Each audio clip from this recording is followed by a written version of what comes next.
Takže čau, já jsem Dupy a tohle je Ufon. Takže čau, já jsem Stára a tady to je Burka. A tohle je talk show s Chili Brothers. Teď, kolo první.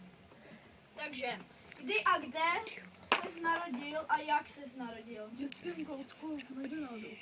No a jak ses narodil? Nevím.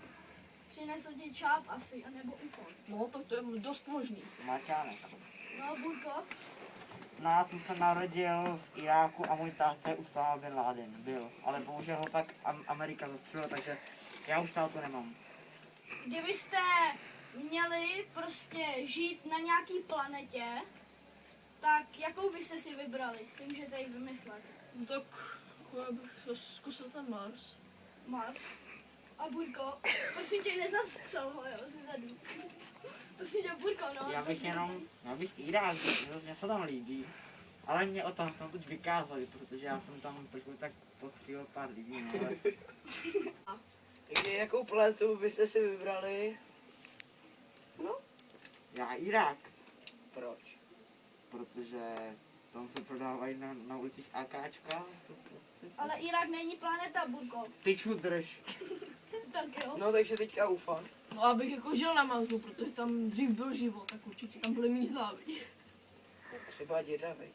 No, třeba. Otázka třetí. Takže, co byste si vybrali a proč? KFC anebo Mekáč? Tak abych se Burko, vybral, nestřílej ho. Neboj, nemám nic u sebe. tak jako abych se vybral Mekáč, protože jsem se tam narodil. Mhm. Stačí? No, asi jo. A KFC, Burko, nebo Mekáč? Já bych si vybral spíš asi KFCčko, protože já jsem pracoval chvíli pro KFC, že jsem střílel koně. Tak já si myslím, že spíš to KFCčko. Takže Ufone. Takže můj děda se jmenuje Mirko. A co vám o něm můžu říct? Vylezl ufonskou matematiku. Pátá otázka. Takže, co byste si vzali sebou na ostrov?